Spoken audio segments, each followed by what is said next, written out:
when a letter was written portraying our failure as an administration, my press chief came that he should reply. I say no. I say no for two reasons. One, he is much younger than the person who wrote the letter and myself. Two, he came from the same constituency with the person who wrote the letter. But when Lai Mohammed came, Lai Mohammed, okay, is from Kwara. I said he should go away. He said he is not going. I said, why? He said, let me give him a chance to explain what he wanted to do. I said, okay, go on.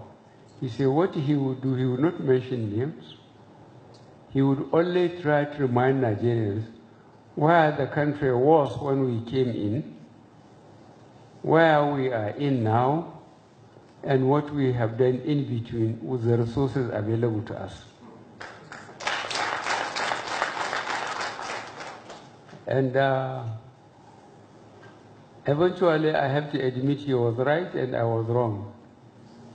Because a number of people who could get in touch with me said, Lai has done a good job.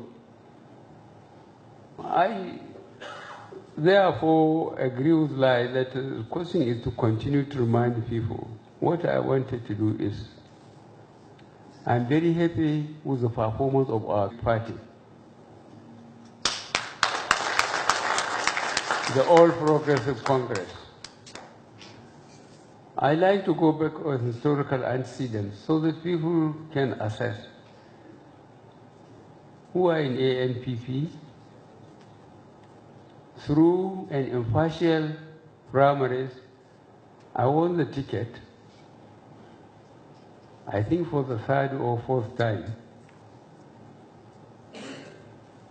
And while I was in court,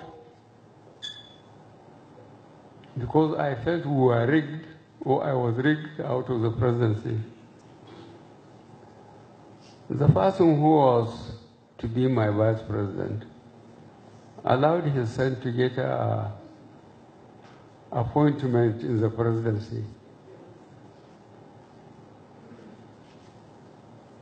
And the chairman or the vice chairman of the party, a person from Borno but residing in Kano, accepted it. While I was still in court as the president nominated by our party.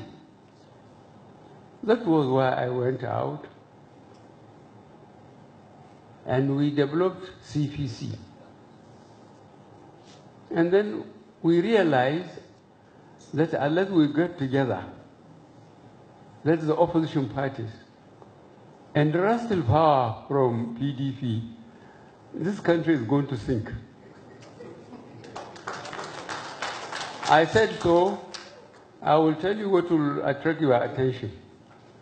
Between 1999 and 2014, you can go and check in Europe, America, and Asia, Nigeria was producing average of 2.1 million barrels a day.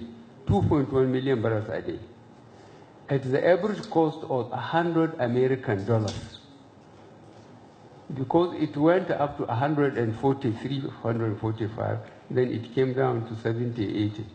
But when we came, it crashed to 37, 38. So Nigeria was earning for 16 years of PDP, 2.1 million times 100 times 16 years. You know it more than I do, our infrastructure. If the roads had been done, if the radios had been improved, if NEPA had been developed, Nigerians would mind their own business. They wouldn't even care what the government was doing. I assure you of that. But there were no roads, the rail was killed, and there was no NEPA up to today. In spite of the billions of dollars, not naira, they said they spent on them. If you watch television, if you have the timetable, watch television, if you see the amount of casualties on daily basis between Lagos and Ibadan and Ilori, you'll be very sorry for this country. That was why we are spending so much money now, to make sure we have the infrastructure. If we get the infrastructure right, especially power, people will mind their own business. And people of conscience, if God brings them to oversee the proper thing of the country, people will be happy and will develop. On my visit to states, there is nothing that concentrated my mind like the number of young people on the street. Most of them were not wearing even caps. They defied the sun, the heat, and they were screaming. Most of them, more than 90% are below 30 years old. And some of them, they are creeping as if they will go under my vehicle. Now, if you think that 10, 15 years, when some of us would have gone, no matter how reluctantly,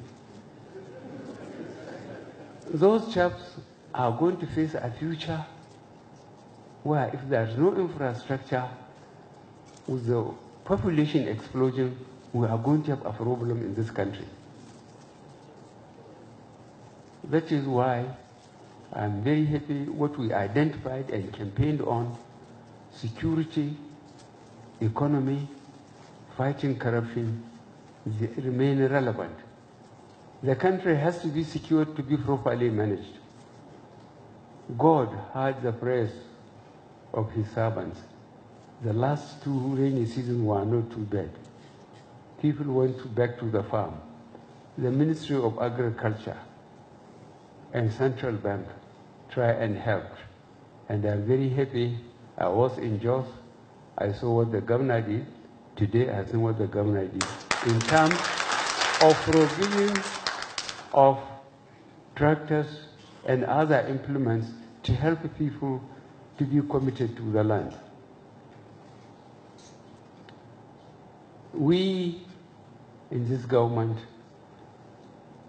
we are working to clear our conscience, to do what we should do when we are in a place of responsibilities. That was why I made the comment when His Highness gave me a copy of the Holy Quran. That's the biggest gift anybody can give. But let us work with what's in the Holy Quran. Fundamentally, I said justice, from your household to whatever you become. Justice. Without justice, we are going to have a problem in the next world, more than here.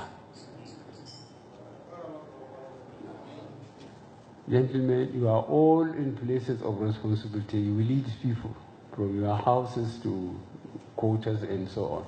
Please keep on telling people, let them make all the sacrifice they can to educate their children. If you educate people, there is a level below which they will not operate. And they will look after themselves. And they will not be susceptible to ethnic and religious manipulation. But when you leave people in ignorance, then you move them left, right, and center, and there will be no progress. You are a crop of leadership of this state. That's why I talk to you on what is worrying me most. Let us see how much we can put in education. Thank you very much, Governor, for the effort you are making. Thank you very much for the turnout of the people. I never hired any crowd because I was not in a position to hire them. But I'm very pleased. People voluntarily turn up, challenge the weather in that heat and so on. They are sweating, they remain for hours, and they will just wanted to see me and say hello. Now good.